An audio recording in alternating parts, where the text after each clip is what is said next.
That's okay. Well, can I say something about Larkin? Larkin, yeah. Molly and I have kind of a catchphrase whenever Larkin does something especially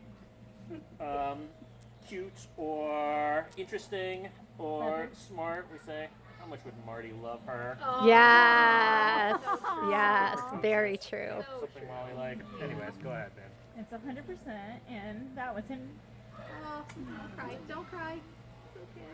that was in part. I will say two things about Marty. One is he did a really good job of.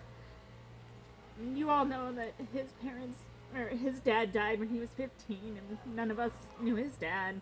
But he would take us to the cemetery, and he would keep his memory alive. He told us stories about his dad in a way that we all, even like despite the obituary, like felt like we knew him. We knew some memory. We had impressions. We had stories of the First Communion, and when Grandpa Galvin bought First Communion clothing for his entire class during the Great Depression because no one else could afford it, and Grandpa, who worked as a clerk of courts, could. He had a government job during the Depression. It was good, really good work.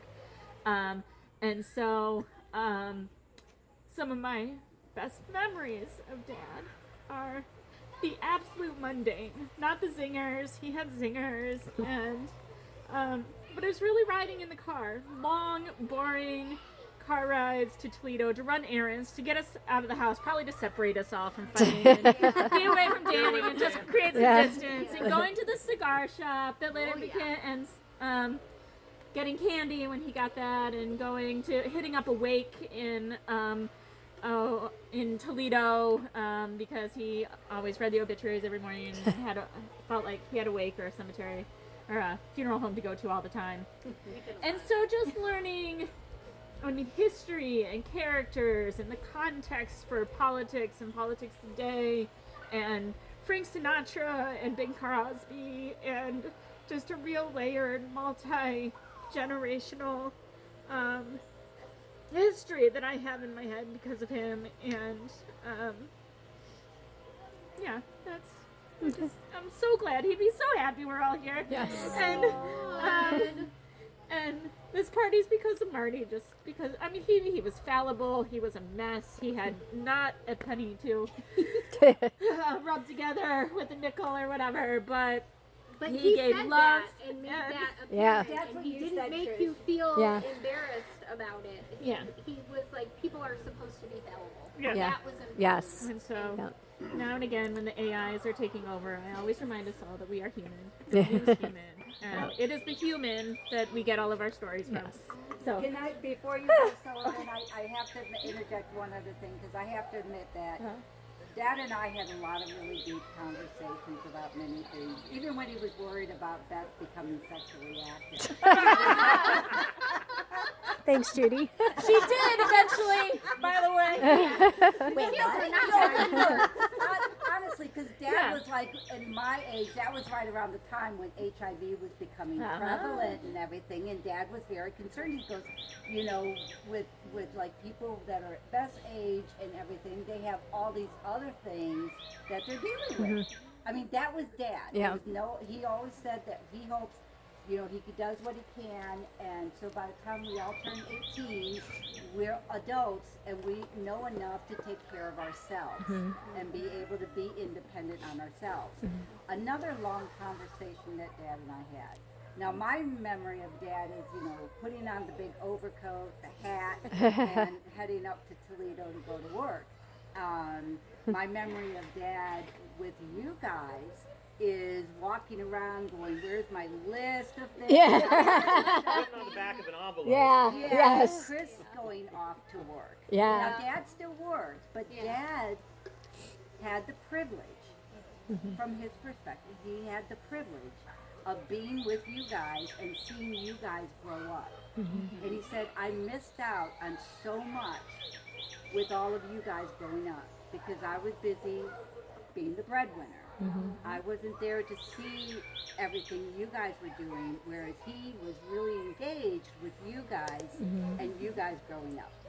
So this is a man who actually was in two different worlds. Yeah. If you think about it. he grew up in the 1950s world, Father, and then he became the more, how would you say, progressive father. Progressive before progressive was progressive. Right, Yeah. right. Yeah. And he appreciated that. Yeah. You know, so. So I remember him saying when Ray was born, they sent him home from the hospital and didn't call him until the next afternoon because they didn't want to bother him and disturb his sleep. Yeah. So he didn't even know his own son was born. When I was born, he delivered me because the doctor wasn't in the room yet. And Mom said she was pushing and that he needed to get down there. And so he delivered me. So just get down there. Yeah. Such a different perspective. So All right, Sullivan so is right here. Sullivan's last. We won't make Colton go. And I'm Papa's granddaughter. And when I think about Papa, I think about music, I think about redemption, and I think about God and the universe. And so I think for me, one of the things that I think a lot of times people deal with loss. And I think in my family, I've been privileged enough and blessed enough to look at loss as this door that is opening. Whether that was dealing with addiction, whether that was dealing with death, whether that was dealing with a job loss, whether that was dealing with politics, there has always been this idea of this universal everything works out as it needs to. And you be the change you want to see, right? And it's that idea of, like, I think about Papa and I think about going to church. I think about music. I think about being exposed to so many different kinds of music, and that was a love language that I fell in love with. What led me to choir, what led me into public speaking. When I think about missing somebody, I don't have to miss somebody because they're in my heart. They're in heaven. They come down as the seagull, and they're watching us from wherever. Right? When I think about, like, oh, I miss Papa or I miss Nina, I call one of you and I get a story. And so there's always that moment. It's never truly gone. It has ascended, and I love that. And I think in those moments that I'm really, really lost, I really just have to sing a song, and then I kind of come back to it, and I feel everybody, right? I can feel the energy here now. I can feel him here now, and Nina here now. And my heart is so full, and I feel that. So, when I think about songs and Papa, I think of Amazing Grace, which I know everyone knows the words to. So I'm going to start us, but I think that he's going to forcefully make you all join into it. Look at she got us. Yeah. She,